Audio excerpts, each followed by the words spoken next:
notre accoutrement au moment de la tfila. C'est-à-dire de quelle façon on doit être habillé. Alors premièrement, écoute pas dommage, je vais faire une vanne, mais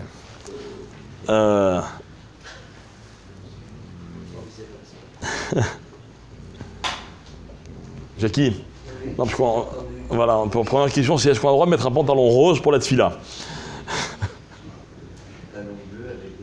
Ah d'accord, enfin, il y a aussi des pantalons roses. Hein. Alors pour être sérieux, la question, on va aborder deux thèmes aujourd'hui, enfin trois, on reviendra plus en détail plus tard.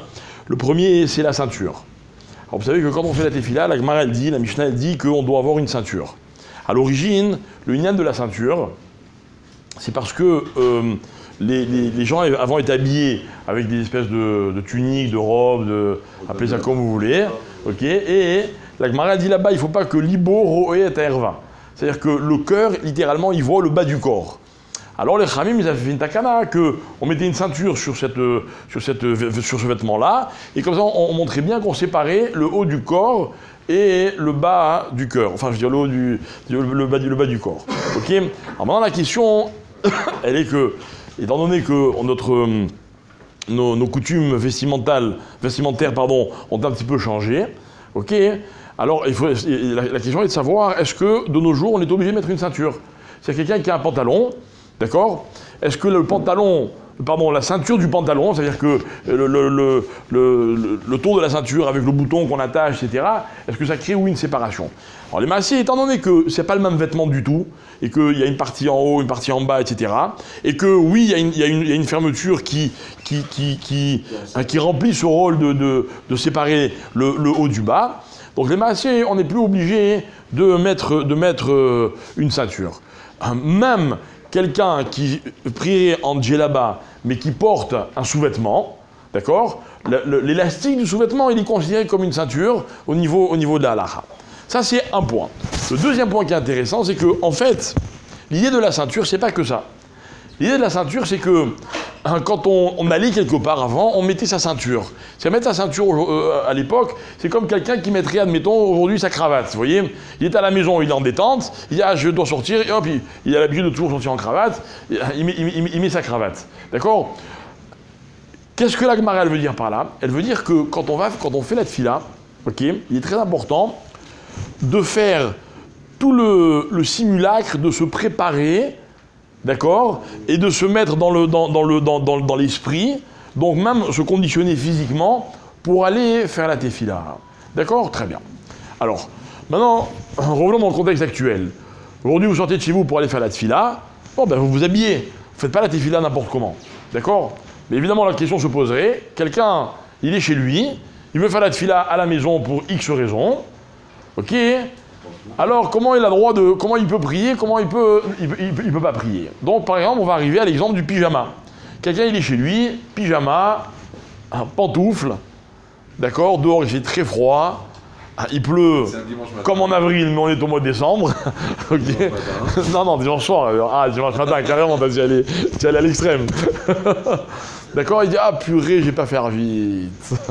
D'accord. Bon, là où il est dans la ville où il n'y a plus de Arvit, d'accord. Comment il fait?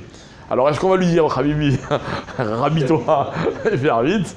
On a envie de lui dire ça, vous voyez, genre, je m'attends, quoi. Alors, la halakha, c'est la suivante. La halakha, c'est la suivante. Le Rav, il ramène pas à sourd ou moutard. D'accord? Il dit, voilà. Il dit comme ça. Moutar la cholé. Olemi chez Anous, les palel in pyjama. Il y a quelqu'un qui est roulé, il peut prier avec un pyjama, d'accord? Il est malade, il peut prier en pyjama. D'accord? On ne va pas lui demander, le pauvre, de s'habiller, etc. Il est à l'hôpital, je ne sais pas. Ok, il dit. Mais quelqu'un qui n'est pas dans ce cas, ok? Quelqu'un n'est pas dans ce cas. Ah, l'avachi, em nachon, leitpalel, bepyjama, o imna alebait. D'accord? C'est-à-dire, il faut comprendre. Il faut comprendre qu'une tefila, ça s'appelle, on a expliqué plusieurs fois, c'est avoda. D'accord? On va se présenter devant le roi et on va prier, on va lui demander des choses. D'accord? Moi, je me rappelle qu'un jour, on était à la maison et mon père, il a reçu la visite de Jacques Chirac, à l'époque où il avait encore toute sa tête, enfin il était président de la République, etc. Et ils avaient rendez-vous à 14 h, admettons, d'accord? Et mon père, il s'est dit, bon, là, il faut que je sois à l'heure. Le pauvre, donc il mettait beaucoup de temps à descendre l'escalier à la maison, etc. Donc à moins quart, moins 10, il est dans les escaliers pour aller, pour descendre en bas, mettre sa cravate, sa veste, etc. Et au moment où l'escalier, chez mes parents, il donne dans l'entrée. Et à ce moment-là, il est moins 10, on tape à la porte, je sais pas qui ouvre, hop, le président de la République devant la porte, à moins 10.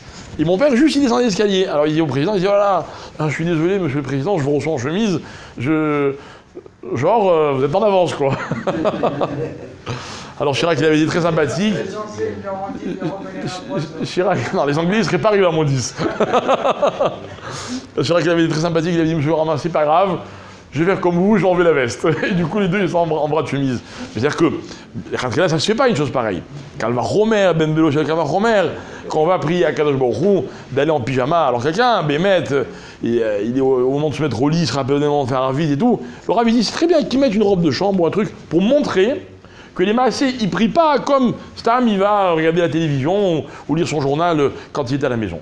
D'accord? Donc, c'est important de montrer ça. Donc, l'histoire de la ceinture, c'est un peu la même chose. Vous voyez, c'est une façon de se préparer, de montrer qu'on va faire quelque chose, qu'on est mechabed ce qu'on va faire, et évidemment on est mechabed avec Kadosh Baruch Hu. Il dit par exemple, c'est très intéressant, il dit, c'est pour ça par exemple qu'on ne met pas de gants pendant la tfila.